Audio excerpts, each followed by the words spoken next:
Welcome to the New Dad Order podcast, brought to you by Burns Estate Planning and Wealth Advisors. If you're in need of financial advice and or retirement advice, with 12 locations from here in Hammond, Louisiana, all the way over to Florida, they're the ones to go to.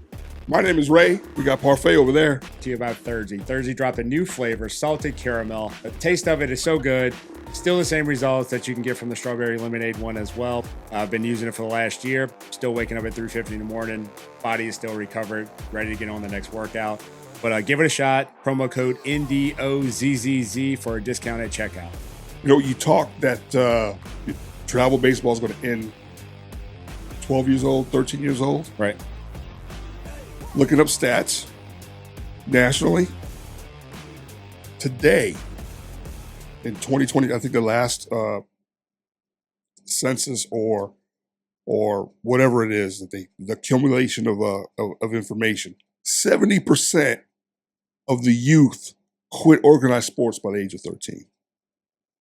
Today, Okay. compared to the 80s, where only 33 to 35% of kids quit. So what's the difference? So today, it's more about pressure from adults, Right. I can see that. AAU travel teams, burnout, and just, time demands. I mean, just think about it. Yeah. They're playing baseball, they're playing soccer, they're playing basketball. I mean, I have Before friends the that live in season, the Northeast. during the season. And it's hockey is the same. Hockey. It's the same beast as baseball is down here. Oh, yeah. Probably worse Yeah. because they get to beat each other up. Well, I don't think they let them fight at 9 years old, but Oh, yeah. I mean, they'll scrap a little bit. They're not dropping the gloves, right? Oh, yeah. Are they? Yeah. That's what your algorithm has in it? Yeah. They're dropping the gloves. And as soon as the kid goes to the ground, they're coming in and cutting it And off. then they cut it off. Yeah. Let them go. It's- Good. More kids need to get punched in the head sometimes, Well, right? they're teaching them how to be tough. I don't know if that's the right way. I to don't do know it, if but they're that's teaching them how to necessarily be it tough. either, but Right. I will say this. I always tell mine whenever I could have done this to so-and-so. I said, hey, man, I'm going to tell you this every single time you say something like that. You might have wanted to do something to him, but if you do it, be ready for him to do something back to you.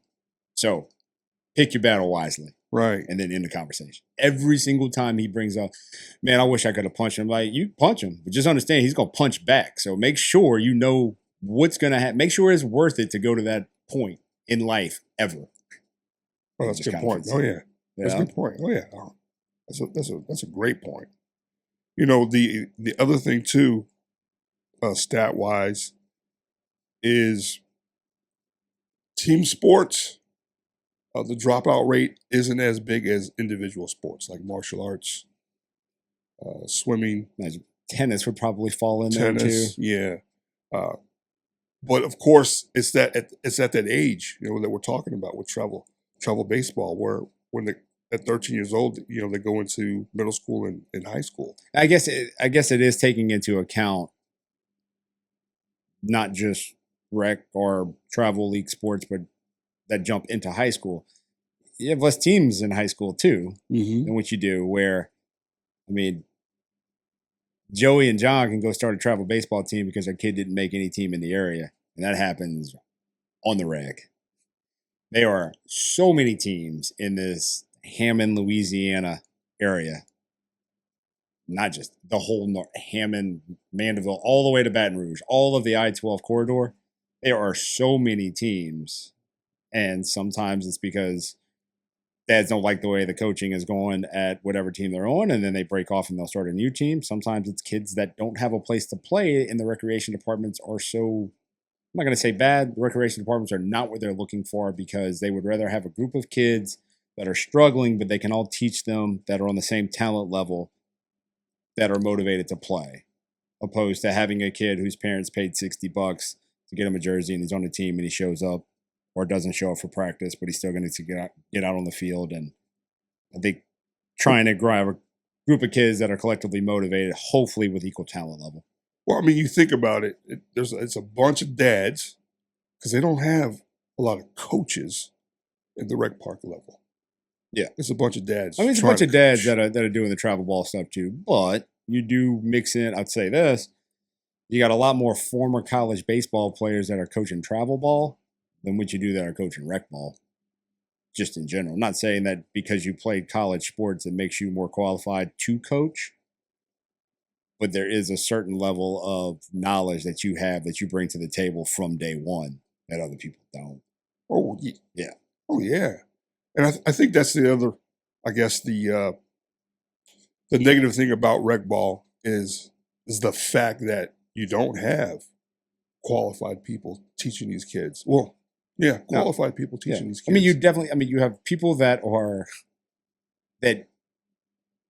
need to have a round of applause for them because they're out there and they're doing it. They're not making excuses and they're trying. And it's a very thankless job, but not really, because the parents who see the guys volunteering are very thankful that those guys volunteer. Oh yeah.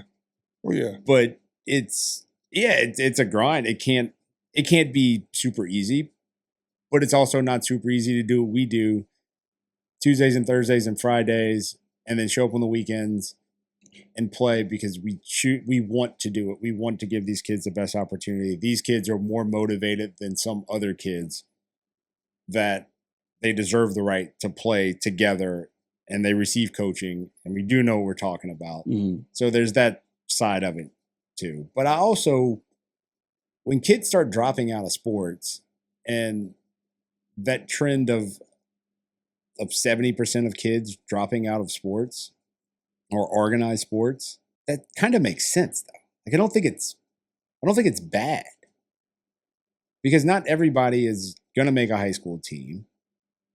And whenever I was a kid, we had the opportunity to play rec ball, because we didn't have travel ball stuff. We had the opportunity to play rec ball until we were like 18 years old. There was still a league that had 16, 17, and 18-year-olds playing in a rec ball league that had not like 2 or 3 teams, like 10 teams in the league. That's a lot of older kids that are still willing to play a sport. Those went away. Like I said, I mean, travel ball ends at 12U for all intents and purposes, but you'll play some 13. There's some high quality 13-year-old teams out there that play. Yeah. Well, how about this? You flip it a little bit. You get involved in the culture, like you've been involved. You're playing with this team. You guys have been rocking and rolling, 12 years old, and then you get to the school team at 13 years old. And you're just like, this is not fun. I'm not learning like I used to learn. The culture isn't it doesn't feel right. And I think that could be another point too. I think it could suck some of the fun out of it too, because now the guy who is coaching you has a motivation because it's how he supports his family.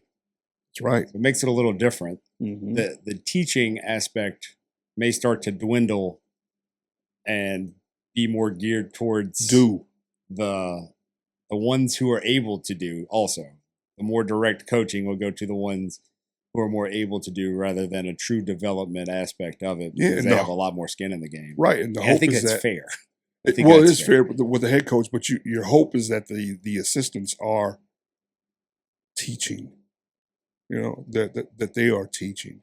Well, I think that's part of it. It's obvious. I'll say this, and you were in the basketball area, and I'm pretty sure you realized it too. Regardless of the fact if you're playing travel sport, rec sport, high school sport, whatever it may be, it is very evident on what kids pick up that ball outside of practice time and the ones that don't. Mm-hmm. And I think that's the part too that also plays a big role in a high school sport, where how self-motivated are you when it's not practice time?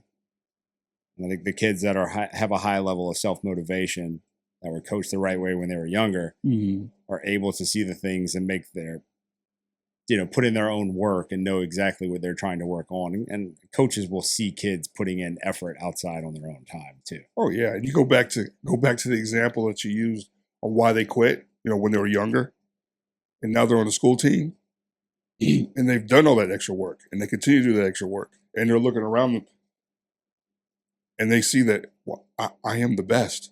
Yeah. And I'm not getting anything out of this. Why am I here? And they go to dad like, Dad, what do I do?